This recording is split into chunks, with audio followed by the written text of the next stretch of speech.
C'était un samedi après-midi lorsque Jenny et son mari Trev sont passés. Ils étaient devenus nos amis depuis que nous avions déménagé à Houston. Nous avions dîné ensemble, assisté à des fêtes de quartier et passé des soirées à discuter après des films ou des promenades. Ils avaient à peu près le même âge que nous, la trentaine. Comme nous, ils étaient diplômés de l'université, essayant de jongler entre les prêts étudiants, les carrières et les voyages d'affaires occasionnels. Aujourd'hui, Deb se préparait pour l'un de ses voyages d'affaires et Trev venait de partir pour l'aéroport. Il se dirigeait vers la côte ouest, son territoire habituel.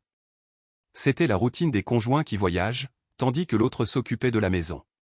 Jenny et moi ne voyagions pas beaucoup pour le travail. J'étais architecte et Jenny travaillait comme comptable. Généralement, un seul des deux couples avait un conjoint en déplacement à la fois. Quand cela arrivait, l'autre couple venait dîner ou passer un pique-nique le week-end. Après le départ de Trev, j'ai laissé les filles bavarder dans la cuisine pendant que j'allais au garage nettoyer mon établi. J'ai ensuite vérifié le système de sécurité que nous avions installé après les récents cambriolages dans notre quartier. Il était assez avancé, avec des caméras et des microphones dans chaque pièce, tous connectés à un serveur cloud. J'ai vérifié mon téléphone pour m'assurer que tout fonctionnait. « Ton dernier voyage s'est bien passé ?» demanda Jenny à Deb, alors qu'elles étaient assises à la table de la cuisine. Debbie ricana, travail, dîner, bar, puis dodo, répondit-elle. C'est toujours la même chose. Jenny parut inquiète, est-ce vrai ce qu'on dit des gens qui évitent leur famille quand ils sont en voyage d'affaires? Debbie marqua une pause, puis prit une gorgée de sa boisson. Je ne m'inquiéterai pas trop, Jen. Trev revient toujours vers toi, n'est-ce pas? Jenny hocha la tête, mais son inquiétude était palpable. Oui, mais je me demande ce qu'il fait quand il est seul, s'il est même vraiment seul. Debbie la rassura, ne t'en fais pas. Ce qui se passe en dehors de la maison n'a pas d'importance. Il t'aime, il rentre à la maison pour toi. Jenny parut incertaine, qu'est-ce que tu veux dire, Deb? Debbie semblait plus calme maintenant, plus réservée. Juste que tu t'inquiètes pour rien. Trev t'aime, ces voyages ne sont que du travail. J'étais sous le choc. Qu'est-ce que Debbie disait? Ce qui se passe en dehors de la maison n'a pas d'importance, disait-elle vraiment ça? Jenny sembla mal à l'aise, mais elle laissa ma femme changer de sujet.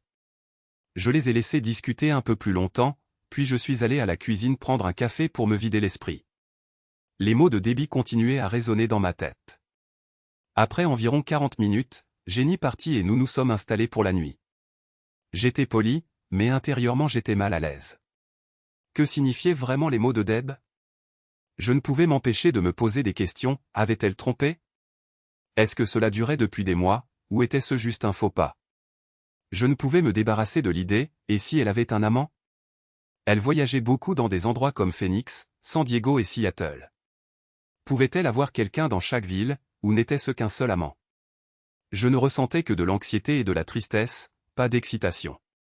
Mon esprit était inondé de déception. La femme que j'aimais avait-elle vraiment été infidèle? Je n'ai pas dormi avec elle cette nuit-là. Elle est descendue me chercher, mais j'ai fait semblant de dormir sur le canapé. Elle a essayé de me réveiller, mais je suis resté immobile, le visage enfoui dans les oreillers. Finalement, elle a abandonné. Je suis resté là jusqu'à ce que je sombre dans un sommeil agité. La première chose que j'ai remarquée en me réveillant a été l'odeur du café. J'ai ouvert un œil et j'ai vu une tasse posée sur la table, ainsi que le bruit de pas et de sandales se déplaçant dans la cuisine. Je suis resté là, submergé par l'anxiété, sans rien dire, sans bouger, mais je savais que je ne faisais que retarder l'inévitable. Quand j'ai finalement ouvert les yeux, Debbie se tenait près du canapé, en sandales et en robe de chambre, ses cheveux blonds cascadant sur son épaule droite. Elle me regarda pensivement. Je me suis levé, ignorant le café qu'elle avait déposé sur la table. Elle m'a lancé un regard inquiet alors que je passais silencieusement pour m'enfermer dans la salle de bain. J'ai commencé à me brosser les dents et j'ai pu entendre ses pas à l'extérieur, mais ils se sont ensuite estompés. Nous n'avons pas du tout parlé ce matin-là. Je n'étais pas encore prêt à lui parler. Je n'avais pas peur de la confronter, si quelque chose, j'étais presque impatient de l'affrontement, mais j'avais besoin d'être sûr d'abord. Il fallait que je sache. C'est juste ma façon d'être, Jonah. J'y jamais sans connaître tous les détails. J'ai attrapé mon ordinateur portable et je me suis installé dans le coin bureau du salon, où mon bureau était positionné de manière à ce que je puisse travailler sans qu'elle ne voie l'écran. Debbie est passée plusieurs fois, faisant des allers-retours entre la chambre et la cuisine, mais elle ne m'a pas approché. Son silence a attisé ma colère. Pourquoi ne m'a-t-elle pas demandé ce qui n'allait pas? Est-ce que cela faisait partie de son jeu? Après m'être calmé, je me suis concentré sur ma recherche.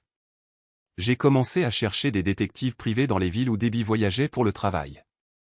J'ai rempli des formulaires, rédigé des descriptions détaillées et utilisé ma carte de crédit personnel pour engager 4 agences afin d'enquêter. Vers 14 heures, Debbie a demandé « Tu as faim ?» Non, ai-je répondu, faisant semblant d'être occupé. Je ne voulais pas manger avec elle. Elle m'observait depuis la cuisine, essayant de comprendre ce qui se passait, mais je n'ai pas répondu à son regard.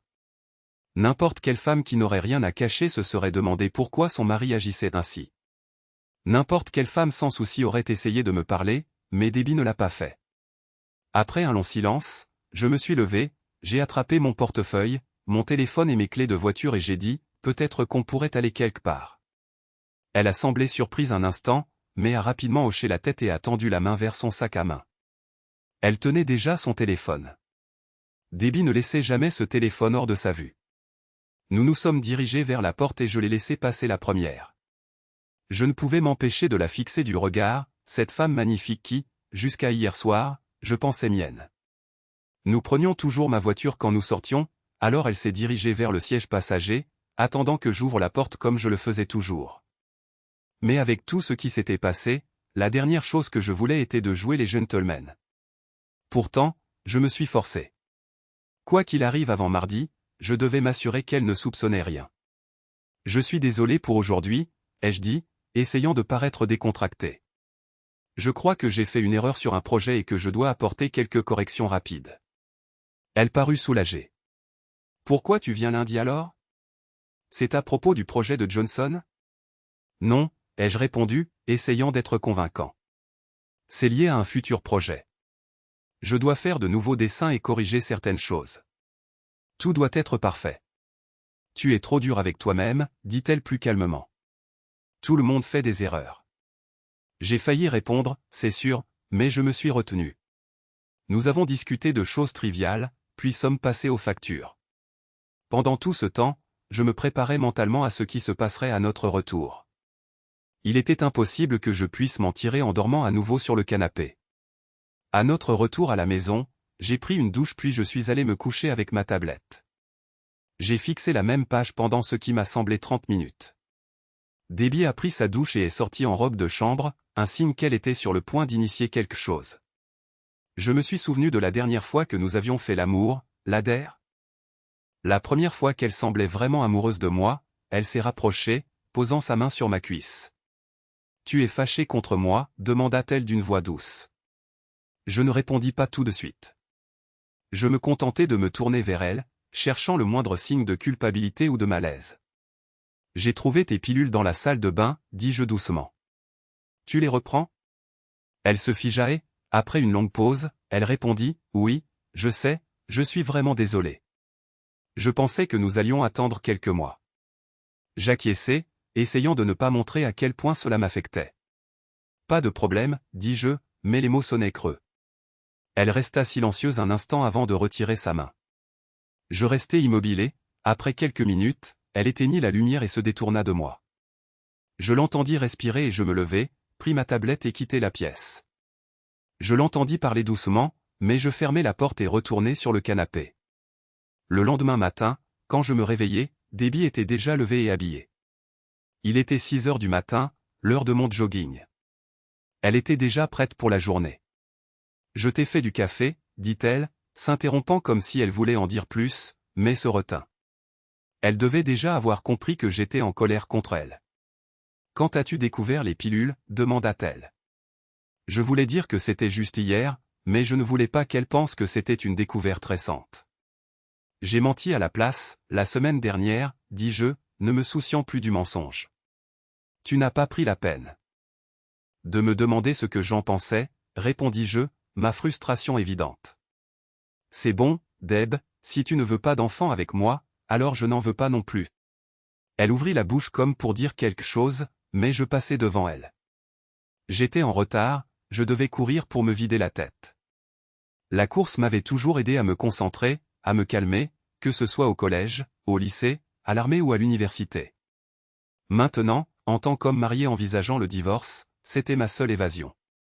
Ce soir-là, quand elle rentra à la maison, elle prépara le dîner par politesse. Je m'assis à côté d'elle et mangeai, finissant à peine mon assiette, mais faisant l'effort de paraître courtois. « Pouvons-nous parler du bébé quand je rentrerai de mon voyage ?» demanda-t-elle. « Si tu veux », répondis-je, bien que tout ce à quoi je pouvais penser était ce qu'elle avait dit à Jenny, ce qui se passe en dehors de la maison ne signifie rien. Le lendemain matin, elle m'attendait, réveillée et habillée pour son voyage. Son sac de voyage se tenait près de la porte, avec son manteau posé dessus. « Tu vas t'en sortir pendant mon absence ?» demanda-t-elle. « Je survivrai », répondis-je d'une voix lointaine. « Je le fais toujours. »« Je t'aime » dit-elle doucement. J'acquiesçai poliment, mais elle pouvait voir la douleur sur mon visage. Je pouvais aussi voir son hésitation.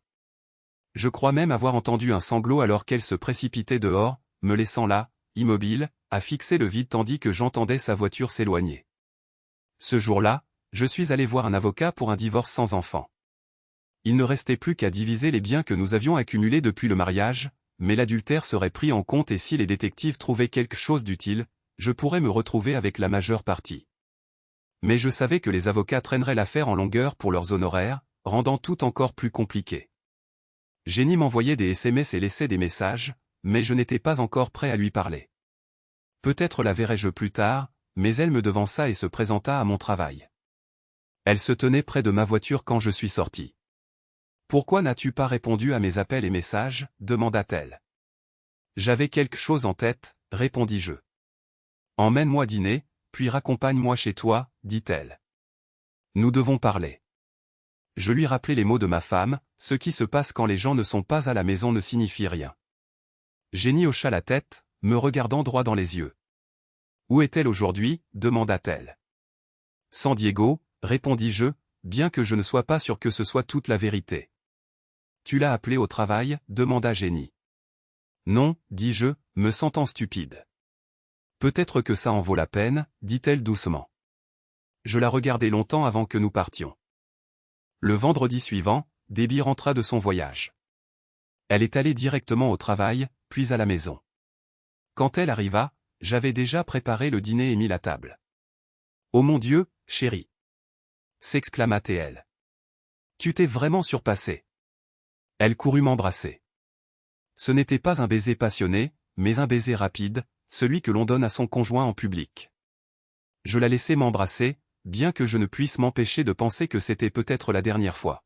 « Trèves et Jenny viennent dîner » dis-je en vérifiant les poivrons farcis au four. « Trèves et Jenny » demanda-t-elle surprise. « Ils viennent ce soir ?» Je pouvais dire qu'elle était prise au dépourvu. « Je pensais que toi et moi » commença-t-elle, mais elle s'interrompit quand elle me vit me tourner et lui offrir un sourire poli et désarmant. « Eh bien, je suppose que je vais me changer et me préparer, » dit-elle, et je la regardai se diriger vers la chambre pour enlever son tailleur. Elle avait eu une longue semaine. Elle s'était envolée pour Omaha, était allée à sa dernière réunion, puis était rentrée chez elle. Elle était passée par son bureau avant de rentrer, sans doute pour prendre une douche, manger et se reposer. Je vérifiai mon téléphone une dernière fois pour des messages de Jenny. Le plus récent avait été envoyé il y a 5 minutes. Juste au moment où j'avais fini de le lire, j'entendis la douche à l'étage s'éteindre. Si tout se passait comme prévu, Debbie serait bientôt habillée, juste à temps pour nos invités. « Ils sont en route » lui criai-je. Elle descendit en jean et t-shirt blanc, les bretelles de son soutien-gorge rose visibles en dessous. Elle portait des tongs, comme nous deux quand nous étions à la maison. Souriant nerveusement, elle s'approcha de moi, posa sa main sur mon épaule. « Comment puis-je aider » demanda-t-elle. « J'ai du vin au frais dans le réfrigérateur » répondis-je en vérifiant à nouveau les poivrons farcis. « Ce sera prêt dans 15 minutes maximum. »« Ça sent délicieusement bon. »« Qu'y a-t-il dans la casserole » demanda-t-elle. « Des pâtes orzo » répondis-je, mais elle me lança un regard triste en acquiesçant à mon choix pour le dîner. C'était le plat que je lui avais préparé pour notre dernier anniversaire, après que nous ayons découvert la cuisine grecque lors d'un voyage en Europe. Les souvenirs de ces jours de lune de miel m'attristaient, mais ce soir devait avoir lieu, cela en faisait partie. La table était mise pour 4, 2 de chaque côté. Elle me regarda brièvement, puis prit une bouteille de Zinfandel dans le réfrigérateur, l'ouvrit et inspira profondément. « Puis-je te demander quelque chose ?» parvint-elle à dire juste avant que la sonnette ne retentisse. « J'y vais, dis-je en la laissant dans la cuisine. » Je me chuchotai, c'est l'heure du spectacle. J'ouvris la porte à notre ami qui se tenait à proximité. Il avait l'air un peu inquiet, un peu nerveux. Mais elle me lança un sourire complice et se pencha pour m'embrasser directement sur les lèvres devant lui. « Bonjour, étalon, dit-elle en se retirant et en passant devant moi. Je pouvais dire que Trèves n'était pas surpris par sa démonstration d'affection en public. « Salut Trèves, dis-je avec un sourire au non, je n'ai pas ricané. »« Entre, Carson, répondit-il en entrant. Jen et Debbie bavardaient déjà dans la cuisine quand nous sommes entrés. Pour la première fois depuis longtemps, je remarquai Trevor, ses yeux passèrent de Jenny à Deb, puis à moi, comme un homme essayant de comprendre ce qui se passait. « Nous avons un dîner assis européen, annonçai-je.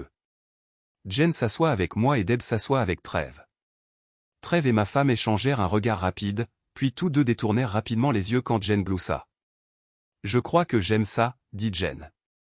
Soirée à thème européen, de la nourriture aux places assises.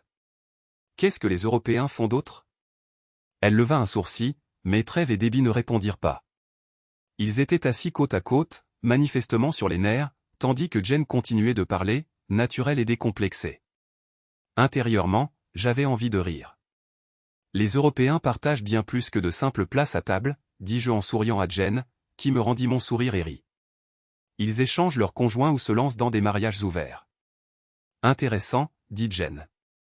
Qu'en penses-tu, Trèves ? Il se tendit. Je n'aimerais pas ça, répondit-il. Ma femme tressaillit un instant, puis détourna le regard.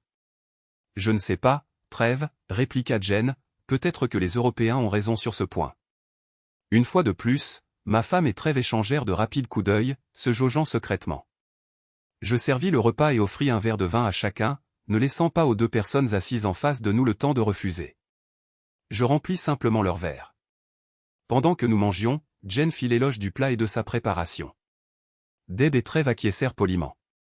Ils n'étaient que polis, mais tous deux semblaient inquiets. « Comment s'est passé ton voyage, Trèves » demandai-je entre deux bouchées. Lui et ma femme s'arrêtèrent de manger en même temps. Cela aurait été drôle si ce n'était pas si triste. À chaque minute qui passait, la douleur de la réalisation grandissait. Seule la main de Jen sur ma cuisse me calmait. Ce n'était pas intime, juste apaisant, bienveillant. C'est la même chose, dit-il. Rencontrer des clients, parler aux représentants, puis passer à la ville suivante et tout recommencer. Et toi, Deb, demanda Jen. Comme Trèves, répondit-elle. Nous faisons à peu près le même travail, mais pour des entreprises et des clients différents. À ce moment-là, ils picoraient de nouveau leur nourriture. Cela aurait été drôle si ce n'était pas si triste. J'essayai d'ignorer cela et remplis leur verre. Quand nous eûmes fini enfin, quand nous arrêtâmes de manger, car ma femme et Trèves avaient tous deux perdu l'appétit, Jen et moi prîmes nos assiettes.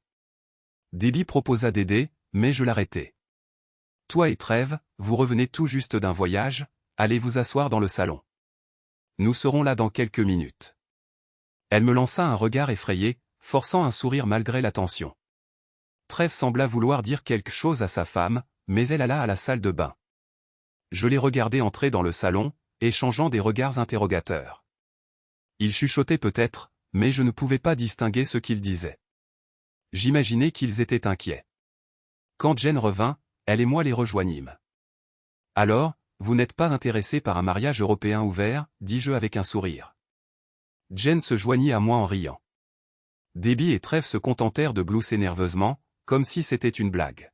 « Dommage, » ajouta Jen en me taquinant, « ce sont de vrais prudes. » « Et si je vous montrais quelque chose que j'ai trouvé cette semaine ? » « Je pense que vous aimerez ça, » dis-je en allumant la télévision et en ouvrant le fichier que j'avais sauvegardé sur mon disque dur.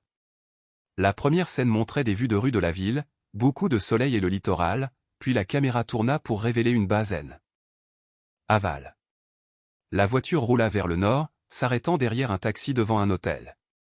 Trèves hésita, mais reconnut l'hôtel juste avant que la vidéo ne les montre, d'abord Trèves, puis elle, sortant du taxi et entrant dans l'hôtel main dans la main. À ce moment-là, le choc était évident sur leur visage. La caméra les suivit alors qu'ils s'enregistraient et se dirigeaient vers l'ascenseur avec leurs bagages. Ils se tinrent à nouveau la main et, alors que les portes de l'ascenseur se fermaient, ils se penchèrent pour un baiser.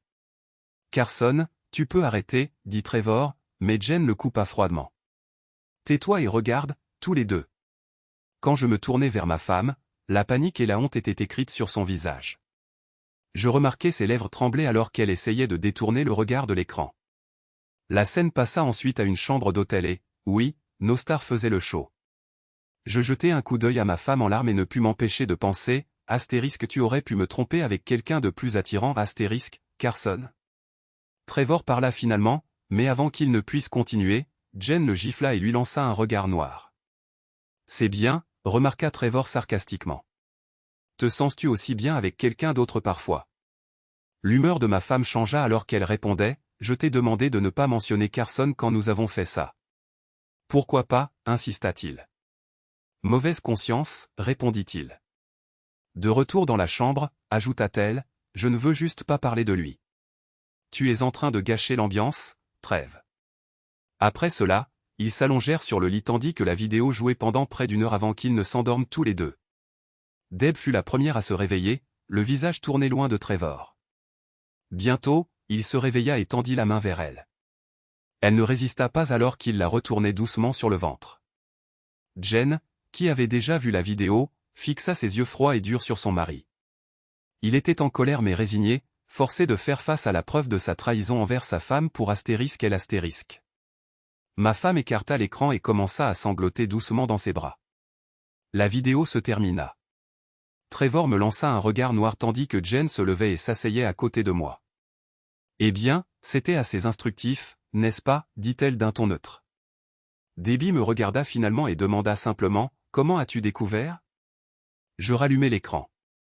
Comme prévu, la semaine dernière, lui et Jen avaient parlé dans notre cuisine. Jen, c'est vrai ce qu'on dit sur les gens qui sont loin de leur famille lors de voyages d'affaires, remarqua Deborah. Je ne m'inquiéterai pas trop, répondis-je. Trèves vient toujours chez toi, n'est-ce pas, ajouta Jen. Oui, dit Deb, mais je me demande ce qu'il fait quand il est seul, s'il est vraiment seul. Jen, il rentre toujours à la maison pour toi. Ne fais pas attention à ce qui se passe quand il n'est pas là, la rassura-t-elle. Que veux-tu dire, insista Deb, exactement ce que j'ai dit, répliqua Jen. Ce qui se passe quand les gens ne sont pas à la maison ne signifie rien. Ce qui se passe en dehors de la maison ne signifie rien. Ce qui se passe en dehors de la maison ne signifie rien. Pour plus d'effet, je rejouai cette dernière phrase 3 fois. Puis je dis, voilà ce qui s'est passé, Deb. C'est ce qui t'a trahi. Cela m'a fait penser que tu me trompais. Je ne savais pas avec qui au début, mais ensuite j'ai réalisé que tu laissais faire. J'avais déjà des soupçons, intervint alors Jen. Vous deux avez toujours réussi à vous croiser lors de voyages et parfois vous vous évitiez en conversation, observa-t-elle. Faisant une pause, elle se tourna vers moi et continua, c'est drôle comme ce soir, vous vous sentiez tous les deux coupables et vous vous surveilliez mutuellement. Vous étiez tous les deux pathétiques. J'ai même engagé des enquêteurs dans les 4 villes que vous avez visitées. Elle grimaça et secoua la tête, sanglotant de nouveau comme si elle sentait que d'autres choses allaient arriver. La vidéo suivante montra Deb avec un autre homme dans un bar avant qu'ils ne se dirigent tous deux vers une chambre d'hôtel. « Oh, toi » cria Trevor. « Tu m'as trompé ?» Jen et moi éclatâmes de rire à son éclat et à la détresse sur le visage de ma femme. Ils se regardèrent, puis nous regardèrent de nouveau. « Mais attendez, dis-je sarcastiquement, ce n'est pas tout. » La vidéo continua avec Trevor dans une chambre d'hôtel de Las Vegas avec une femme noire mince et musclée. « Mon mari ne me fait jamais ça, » déclara la femme noire. « J'étais content d'aider, » répondit Trevor en entrant dans la salle de bain. De l'intérieur, nous pouvions entendre la femme noire s'essuyer le sperme avec une serviette. Incapable de me contenir, j'applaudis des mains. Debbie secoua juste la tête avec dégoût. « Quelle beauté !» commenta Jen. « Alors, les fraudeurs se trompent mutuellement, n'est-ce pas? Ces images. Après cela, nous nous sommes tous tus, chacun perdu dans ses pensées. Deb fut la première à reprendre la parole. « Carson, dit-elle, les lèvres tremblantes et la voix hésitante, alors, que nous reste-t-il? Je me suis tourné sérieusement vers elle. Vous savez, je vous ai dit à toi et à Jen que nous avions quelques jours pour nous mettre d'accord et discuter. Nous sommes des gens qui savent coopérer, aucun de nous n'est censé agir seul. Si l'un ou l'autre d'entre vous, ou même les deux, avait soulevé ouvertement la question de notre arrangement, nous aurions pu parvenir à un accord honnête. J'ai continué, je songeais à te le demander, Deb, mais tu as choisi une autre voie, n'est-ce pas? Tu aurais pu me le demander ouvertement et honnêtement afin que nous puissions prendre cette décision ensemble. Au lieu de cela, tu as choisi la voie égoïste, faisant ce que tu voulais tout en me gardant dans l'ignorance. Tu as choisi les mensonges et la trahison, ma trahison, notre trahison, Debbie. Comment puis-je pardonner cela? Comment puis-je passer outre le fait que tu aies agi dans mon dos, pensant avoir le droit de faire ce que tu voulais en voyageant? Ai-je exigé? Pas seulement en voyageant. Combien de temps t'a-t-il fallu pour commencer à faire ça? Ai-je ajouté? Je parie qu'ils l'ont déjà fait, intervint Jen. On m'a dit à son travail que ta chère femme l'avait emmené déjeuner plusieurs fois. Alors, qu'est-ce que vous voulez, ai-je demandé. Jen a répondu, on dirait que nous avons tout ce dont nous avons besoin de vous deux. Aucun de nous n'a d'enfants, donc tout ce que nous avons à faire est de diviser nos biens. Et comme l'adultère est un facteur pris en compte par les tribunaux au Texas, vous êtes tous les deux foutus, littéralement. Donnez-moi vos numéros de téléphone, tous les deux, ai-je dit en sortant le mien. Deb a grimacé mais a remis le sien, déverrouillé. Trevor s'est figé, mais Jen s'est approchée et lui a arraché son téléphone. Il n'est pas verrouillé, a-t-elle répondu en me le tendant. Donne-moi une minute, je vais vérifier son compte cloud. Cela n'a pris que quelques minutes, pendant lesquelles j'ai vérifié le téléphone de Deb. Elle n'avait rien noté non plus, mais j'ai jeté un coup d'œil à sa galerie et j'ai trouvé des photos de Trev avec un autre homme. Super, Deb, ai-je dit en secouant la tête tandis qu'elle détournait le regard. Alors, c'est comme ça que ça va se passer. Je ne pourrai plus jamais faire confiance, trop de mensonges pendant trop longtemps. Pendant que je parlais, Jen consultait quelque chose sur le téléphone. Allons-y, dit-elle en se tournant vers eux. Vous étiez tous les deux dans des entreprises où il y a des normes morales, avez-vous oublié cela? J'ai vu la panique sur leur visage. Vos deux patrons et leurs services juridiques seraient très déçus par vos actions. L'un d'eux est lui-même un coureur de jupons, mais sa compagnie a dû payer pour l'une de ses indiscrétions, alors maintenant il laisse les RH et le service juridique s'occuper de ceux qui enfreignent les règles. Ça doit être ton patron, Trevor. Merde, a-t-il marmonné. C'est pour ça que tu as eu des ennuis, lui a dit Jen. Je t'ai donné tout ce que tu voulais au lit, je me suis donné entièrement à toi et je ne me suis jamais retenu, sauf quand j'étais malade. Tu m'as poignardé dans le dos, Trevor. C'est fini entre nous. Eh bien, pas encore, a-t-il demandé. Qu'est-ce que tu veux dire? Eh bien, j'ai repris le récit. Les divorces sont inévitables, et vous signerez tous les deux des papiers nous donnant 70% des biens. Si vous nous combattez, vos vidéos iront à vos familles, amis et employeurs. Carson, s'il te plaît, non, a supplié Debbie. Peut-être pouvons-nous encore essayer de trouver une solution. Sérieusement, Deb, ai-je souri. Si tu voyais une vidéo de moi étant intime avec Jen dans ton dos, essaierais-tu encore de trouver une solution? S'il te plaît, donne-moi une chance. Toi et moi étions déjà en difficulté avant que tu ne partes en tournée, et tu as quand même décidé de continuer. Tu as décidé de commencer à prendre des pilules sans m'en parler. Nous sommes mariés, nous avons décidé de vivre ensemble et de prendre des décisions ensemble. Tu as trahi ma confiance avant même de me tromper avec lui ou qui que ce soit d'autre. Tu as perdu le respect pour moi, alors cela t'a été facile. Jen a hoché la tête en signe d'accord. Je veux juste savoir une chose, ai-je dit. Elle a détourné le regard, puis m'a regardé de nouveau. Avant toi, je n'avais jamais eu d'expérience avec d'autres hommes. Un gars n'a tenu qu'une minute, Carson. C'était mon expérience avant toi. Je voulais en essayer d'autres et voir ce que c'était. Je l'ai regardé, incrédule. Tu aurais dû y penser avant de m'épouser. C'est le moment où les gens essaient d'autres persos. Et nénès, pas après être marié. Le mariage n'est pas seulement un engagement, c'est un contrat entre deux personnes.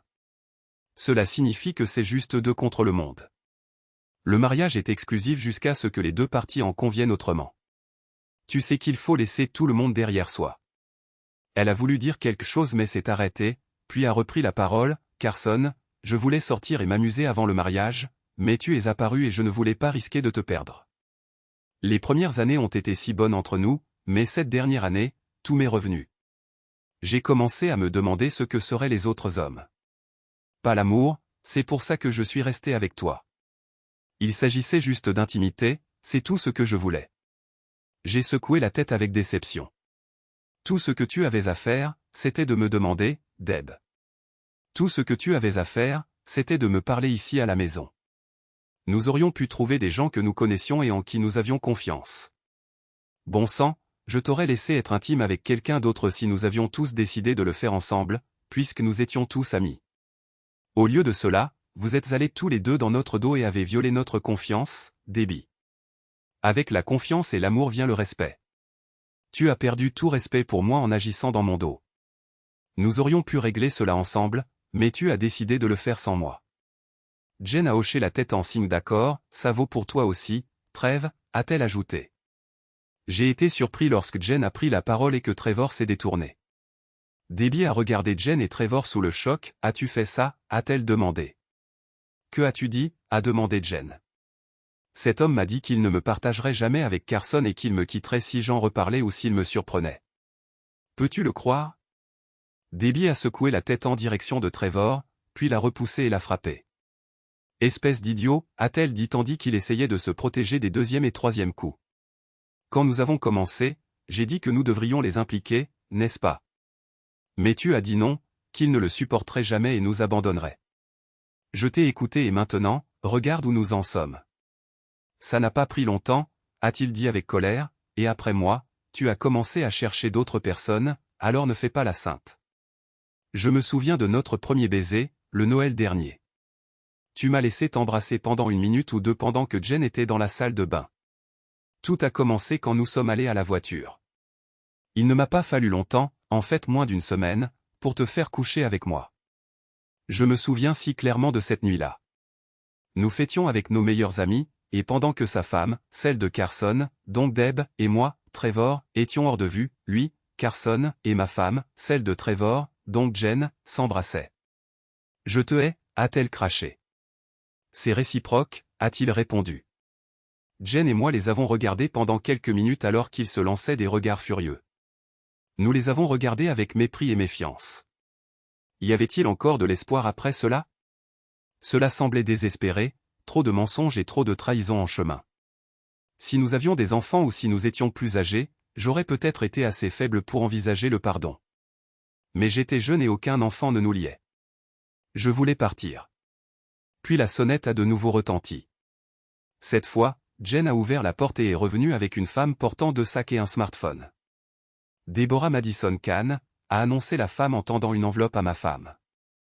Ma femme a hoché la tête en silence. Vous avez été servi. La femme prit une photo de lui.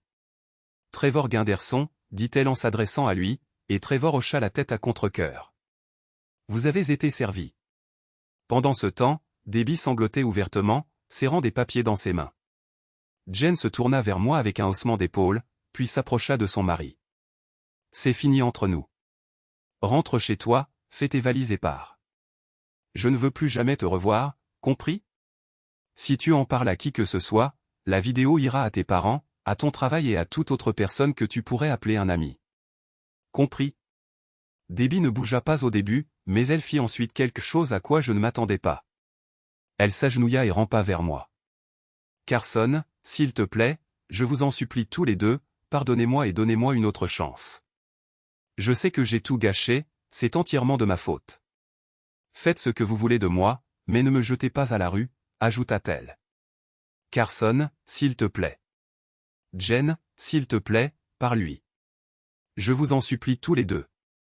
Debbie me regarda d'un air suppliant et à cet instant, je réalisai que c'était mon test en tant qu'homme. Oui, je l'aimais, peu IMP. Or à quel point je me sentais trahi, je l'aimais toujours. Mais ce qu'elle avait fait était impardonnable et je jurai de ne plus jamais lui faire confiance. Je dis, Jen, emménage dans ma chambre. En la regardant dans les yeux, je vis sa résignation silencieuse. Je comprends, parvint-elle à dire entre les sanglots. Je le mérite. J'ai besoin de lui parler de toi, c'est clair? Peu après, la porte se referma, Trevor partit et Jen revint. « Qu'est-ce que tu vas faire d'elle » demanda-t-elle. « Tu ne sais pas qu'on ne peut pas lui faire confiance ?»« Je sais, je ne vais pas, répondis-je. » Debbie, désespérée, nous regarda chacun. « S'il vous plaît » fut tout ce qu'elle dit. « Tais-toi » claqua Jen, la repoussant au sol. Debbie resta là quelques secondes avant de revenir lentement à genoux.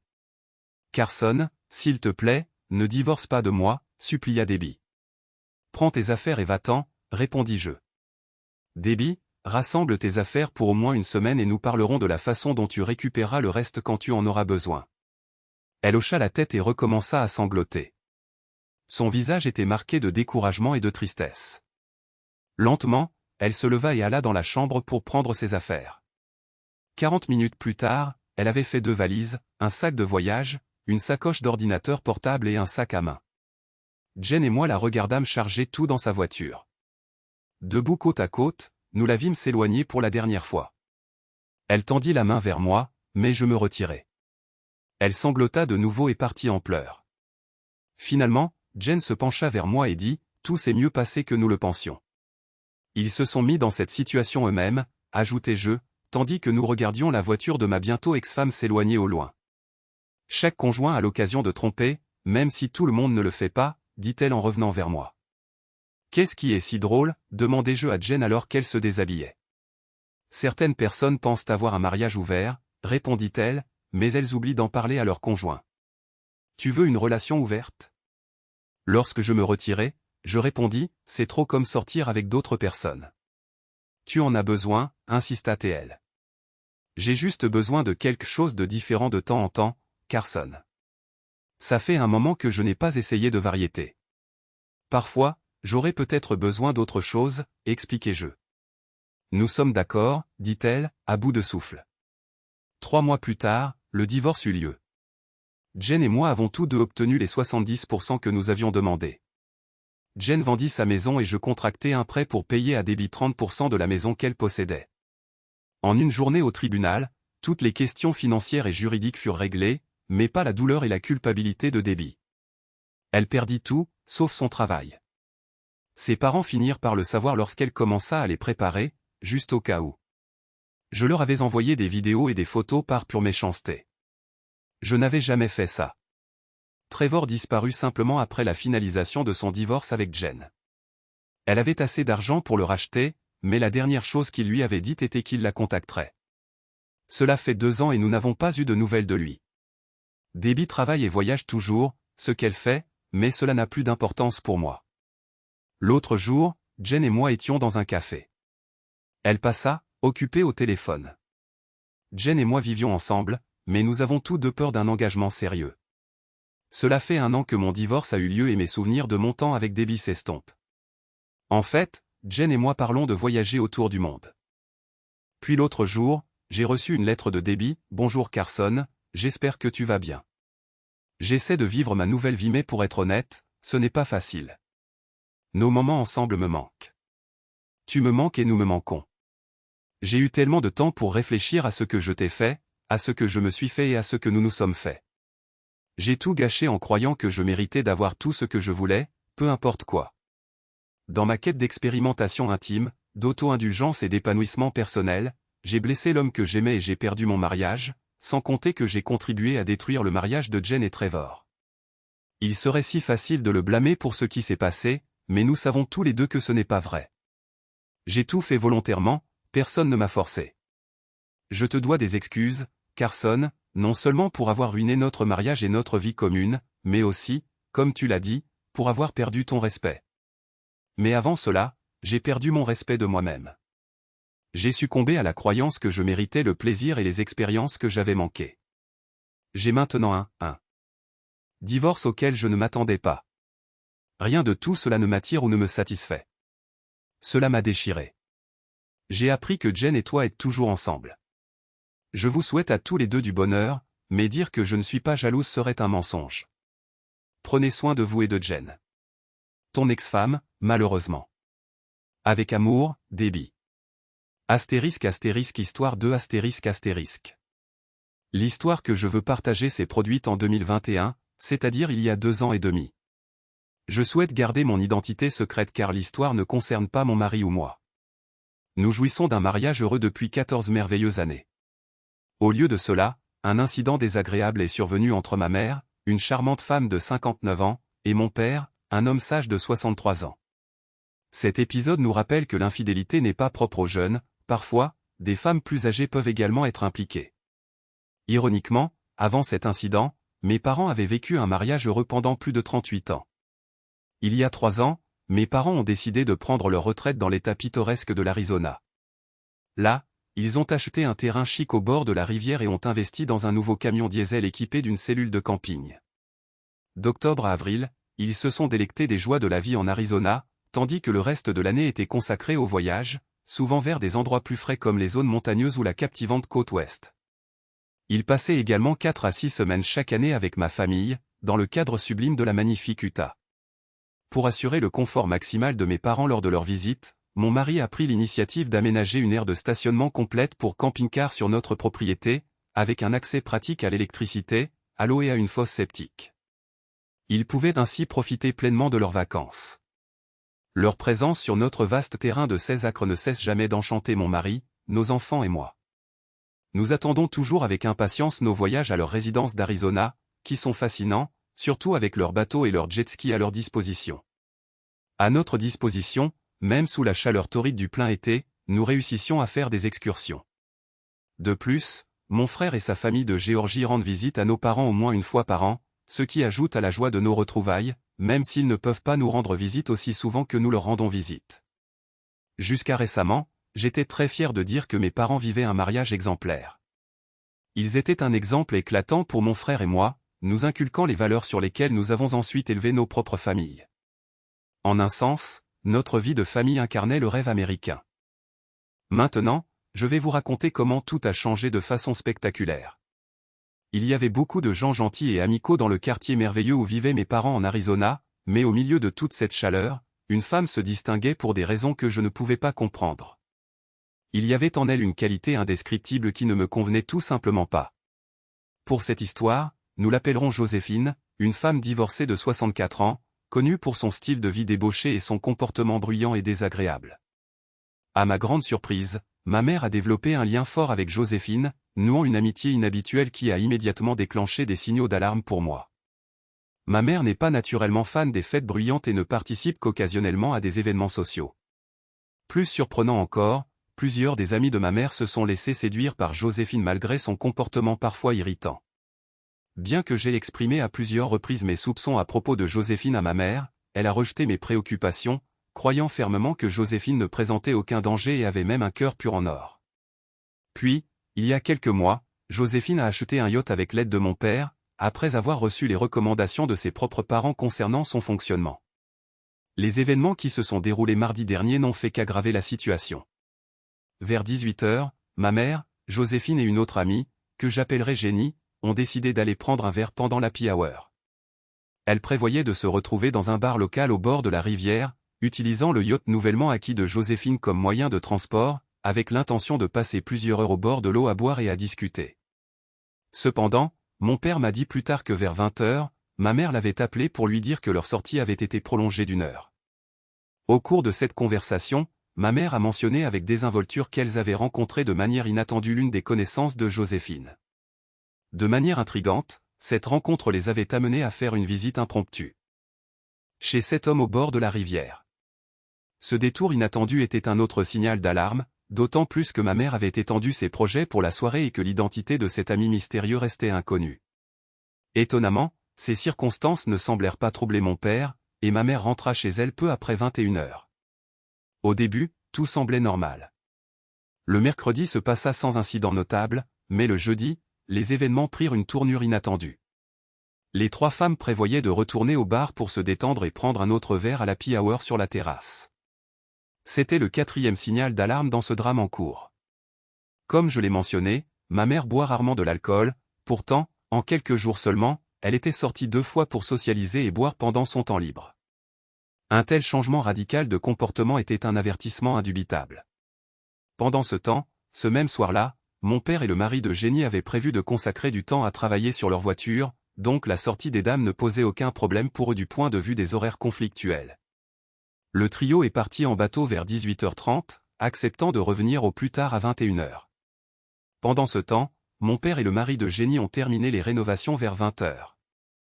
Par la suite, mon père est rentré chez lui et a pris une douche. Bientôt, il a remarqué un appel de ma mère qui a piqué sa curiosité. Intrigué, il l'a immédiatement rappelé. Au cours de la conversation, ma mère a demandé à son père de venir la chercher car elle voulait rentrer à la maison, même si Joséphine et Jenny prévoyaient de prolonger leur promenade. Sentant son appréhension, son père a accepté et l'a suivi jusqu'au bar. Sur le court trajet du retour, ma mère semblait calme en surface. Cependant, avec le recul, mon père a noté qu'il avait mené la majeure partie de la conversation tandis qu'elle écoutait principalement. En arrivant à la maison, ma mère s'est agenouillée devant son père, s'accrochant fermement à ses jambes et appuyant sa tête contre son ventre. Au début, il a cru qu'elle initiait un moment intime, mais il a vite réalisé qu'elle pleurait doucement. Il l'a relevée, l'a calmée et l'a étreinte en lui demandant doucement ce qui s'était passé. Soudain, ma mère a rassemblé le courage de confesser sa trahison. Naturellement, il a été pris au dépourvu et n'a pu répondre qu'avec un « quoi » perplexe. Alors que sa confession faisait son chemin, mon père est tombé dans un état de choc profond, luttant pour saisir la gravité des paroles de sa femme. Malgré son choc, il est resté un soutien, la serrant fort alors qu'elle pleurait inconsolablement. Cette révélation était monumentale. Après 38 ans de mariage et 40 ans de vie commune, leur union avait semblé parfaite. Pas étonnant que mon père ait été sous le choc face à une trahison aussi profonde. Progressivement, alors que la gravité de la réalité s'installait, il a pris la difficile décision de reporter leur conversation au matin. Doucement, il a persuadé ma mère de prendre une douche, la séparant à peine de lui, puis l'a emmenée à la salle de bain pour qu'elle puisse se rafraîchir. Une fois qu'elle est sortie, son père l'a calmement informé qu'elle dormirait dans une chambre séparée cette nuit-là. Malgré ses supplications désespérées de le rejoindre, il est resté catégorique, l'assurant qu'il réglerait tout le matin. Tout au long de la nuit agitée, les pensées de ma mère étaient alourdies par ses actions. Maintes et maintes fois, elle a essayé de jeter un coup d'œil par la porte de la chambre, désespérée de parler à son père. Chaque fois, il la suppliait tendrement de se reposer, promettant qu'il parlerait le matin. Finalement, l'épuisement l'a emportée et elle s'est endormie vers 5h30 du matin. Le lendemain matin, elle s'est réveillée à 8h et a découvert que son père était parti. Il avait déménagé toutes ses affaires personnelles dans un camping-car pendant la nuit. Cet acte symbolisait sa décision finale de mettre fin à leur relation. Il avait atteint un point où leur connexion était irréparable. Au lendemain de son infidélité, avec une endurance remarquable, mon père a géré la situation. Malgré 4 décennies passées ensemble, il a habilement emballé ses affaires sans lui causer de détresse supplémentaire. La porte coulissante de leur chambre, qui donnait sur le patio, lui a permis de récupérer discrètement des vêtements et des objets personnels et de les charger dans la camionnette avant de partir.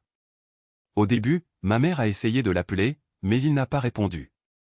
Au lieu de cela, il a communiqué avec elle par message texte, donnant le ton à toutes les conversations ultérieures. Le matin du 9 avril à exactement 6h, la séparation officielle de mes parents a eu lieu. Cette nouvelle a bouleversé la routine de ma mère. En désespoir de cause, elle a de nouveau composé le numéro de son père. Cette fois, il a répondu calmement et a répété le message qu'il avait envoyé, il déposait une demande de divorce. Et qu'il vivrait dans le camping-car jusqu'à ce que la procédure soit terminée, malgré ses supplications pour une conversation, une occasion pour elle de s'expliquer. Il a clairement indiqué qu'il n'était pas intéressé. Lors de leur dernier échange avant de se séparer, mon père a informé ma mère qu'elle recevrait bientôt des informations de son avocat une fois qu'il en aurait engagé un. Il a également mentionné qu'il avait déjà contacté le mari de Jenny, l'homme présent à la fête avec ma mère et Joséphine. Bien que les détails me soient flous, il semble que le mari de Jenny ait découvert son infidélité et l'ait ensuite mise à la porte de leur maison. Actuellement, Jenny cherche un refuge temporaire chez Joséphine alors qu'elle traverse cette période turbulente. Après avoir parlé à ma mère, mon père s'est tourné vers mon frère et moi pour nous annoncer l'amère nouvelle. Au début, nous pensions que c'était une sorte de mauvaise blague, mais à mesure que la gravité de la situation est devenue évidente, les émotions m'ont submergé et j'ai fondu en larmes. Depuis lors, l'état émotionnel de ma mère s'est considérablement détérioré au cours de la dernière semaine, alors qu'elle cherchait obstinément son père. Notre père a voyagé d'un camping à l'autre, parcourant une distance incroyable de plus de 1500 km. Mon frère et moi savons exactement où il se trouve, mais nous avons promis de ne pas le dire à notre mère. Nous soutenons fermement notre père, lui offrant un soutien constant pendant cette période difficile. Il est sans aucun doute une victime. En même temps, nous nous inquiétons profondément pour notre mère. Son comportement déséquilibré, son manque d'appétit et de sommeil, et sa recherche frénétique de son mari nous font craindre pour son bien-être. Nous craignons constamment qu'elle ne soit victime d'un accident, ne subisse une crise cardiaque ou même ne se fasse du mal, d'autant plus qu'elle a répété à plusieurs reprises qu'elle ne pouvait pas vivre sans lui. Nous sommes maintenant confrontés à un dilemme urgent, vaut-il la peine de révéler l'endroit où se trouve notre père pour apaiser l'anxiété de notre mère? Notre père a explicitement demandé la confidentialité, et nous devons respecter ses souhaits et la confiance qu'il nous a accordée. Révéler son emplacement pourrait compromettre notre relation avec lui, et même si cela apportait une paix temporaire à notre mère, cela pourrait se retourner contre nous si elle rompait sa promesse et commençait à le chercher. En fin de compte, notre priorité doit être de soutenir notre père en cette période difficile tout en aidant notre mère d'autres manières. Dans cette situation difficile où notre père a été complètement choqué par les actions de notre mère, il est essentiel que nous respections sa demande de confidentialité. En tant que sa fille, j'admets que mes sentiments sont partagés, mais nous devons rester inébranlables dans notre engagement à le soutenir pleinement. Pendant ce temps, notre mère doit faire face aux conséquences et aux responsabilités de ses propres actions. Si vous n'êtes pas sur des prochaines étapes à suivre, il pourrait être utile de demander conseil à un ami de la famille fiable, un conseiller ou un psychothérapeute qui pourra fournir une évaluation objective et un soutien pendant cette période difficile. Hier, ma mère se trouvait dans la région de Saint-Georges, située dans le sud-ouest de l'Utah, cherchant désespérément notre père. Pour la protéger, j'ai réussi à la persuader de venir chez nous et de rester quelques nuits. Heureusement, elle a accepté et devrait arriver cet après-midi. Au cours des 10 derniers jours, plusieurs événements profonds se sont déroulés. Lorsque ma mère est arrivée pour la première fois chez nous, elle était clairement déprimée et semblait très mal en point. Après une brève conversation, nous l'avons accueillie et l'avons laissée se détendre dans l'une des chambres. Moins d'une heure plus tard, ma plus jeune fille est sortie de sa chambre, m'appelant de manière insistante. En me précipitant, j'ai trouvé ma mère se tordant de convulsions, serrant son bas-ventre et sa région pelvienne, incapable de bouger. Dans un effort désespéré, mon mari l'a rapidement portée jusqu'à la voiture pour que nous puissions chercher une aide médicale urgente.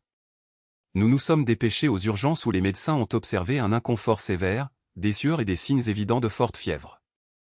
Ils ont suspecté une infection, possiblement une infection urinaire, et ont effectué divers tests tout en la traitant pour une grave déshydratation. Il s'est avéré plus tard que ma mère avait contracté une maladie sexuellement transmissible à la suite d'une intimité.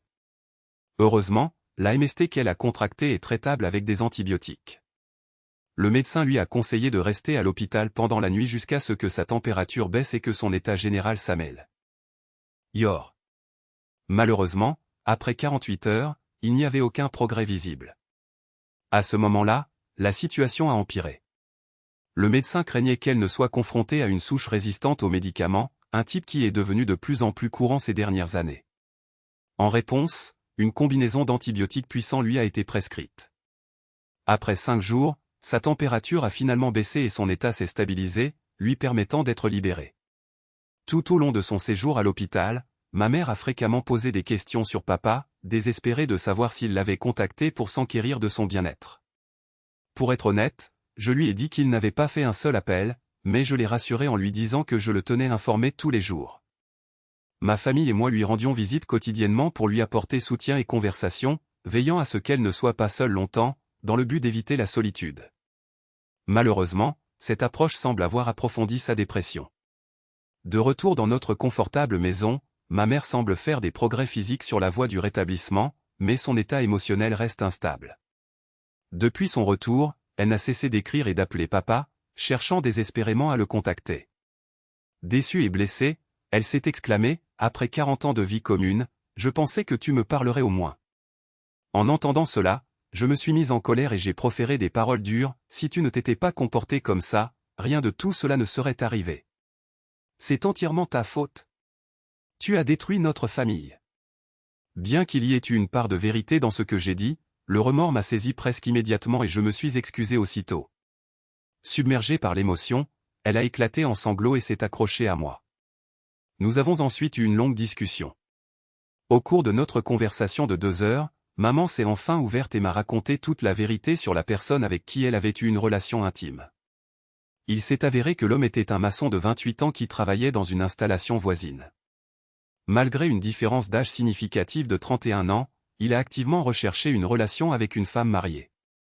Son comportement ne pouvait être décrit que comme irrespectueux et méprisant.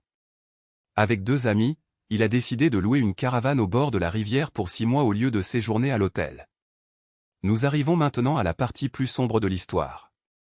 Selon maman, elle avait été en contact avec cet homme mardi tandis que Joséphine et Jenny étaient impliquées dans des relations amoureuses distinctes avec 2 autres personnes.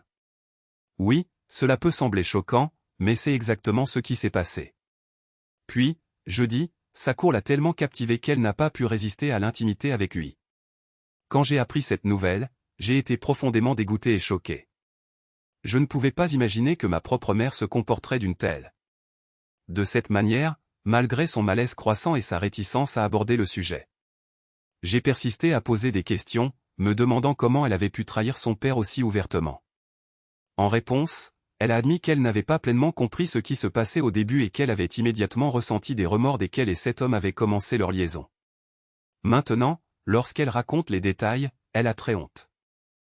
Je suis incroyablement reconnaissant envers ma mère d'avoir eu le courage de confesser sa trahison à mon père, même si cela a dû être atrocement difficile pour elle. La pensée qu'elle aurait pu, sans le savoir, transmettre une maladie sexuellement transmissible à papa est un scénario terrifiant, et c'est un soulagement que rien de tel ne se soit produit. Si cela était arrivé, cela aurait pu mener à un enchaînement catastrophique d'événements et à une énorme tragédie. Malgré tout, maman s'accroche toujours à l'espoir que papa revienne. Cependant, il semble qu'il ait déjà pris sa décision, il a la réputation de ne pas revenir sur ses choix. À cet égard, maman prévoit de partir samedi et de poursuivre sa recherche de lui. Incertaine de ce qui l'attendait, elle a organisé, pour vendredi, une fouille minutieuse de tous les campings de la région du Sud-Ouest.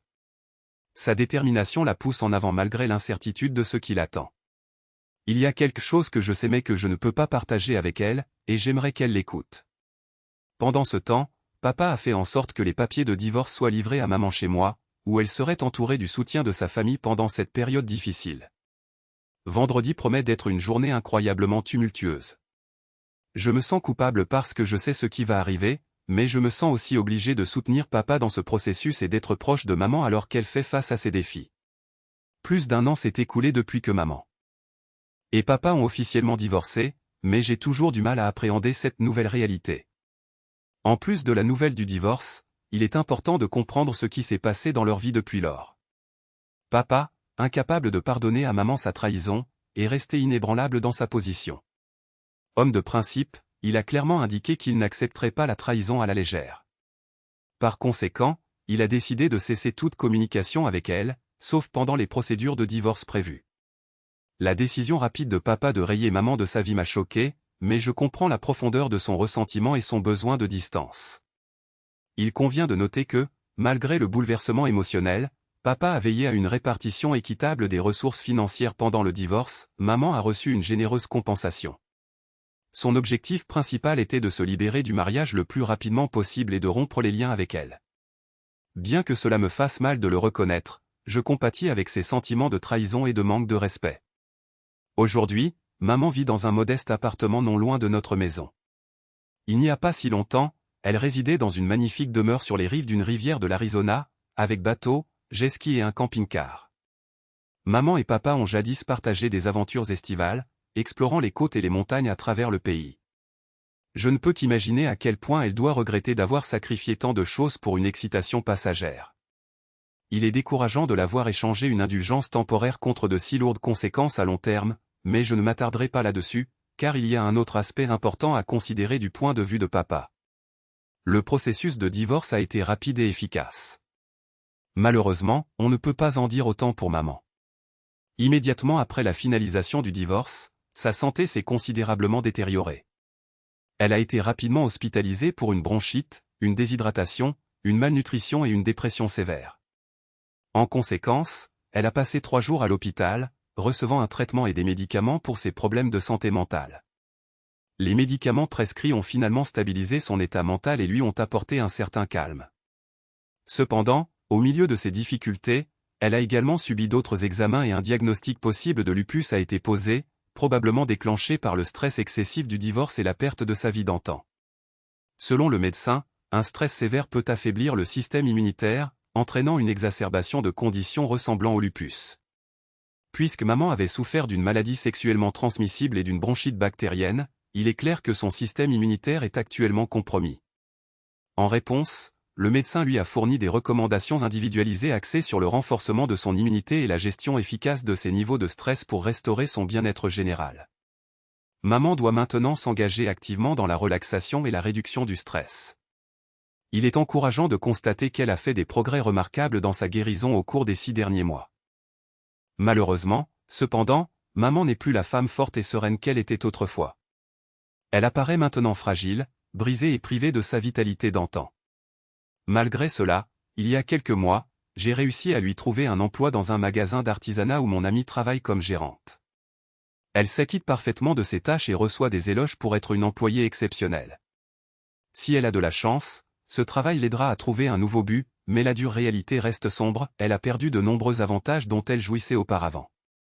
Actuellement, maman prend des médicaments prescrits par son médecin pour faire face à sa condition. La lutte constante contre le stress est épuisante, mais elle s'efforce de garder ses émotions sous contrôle. Sa situation de vie a également changé de manière significative, elle réside maintenant dans un modeste appartement non loin de moi.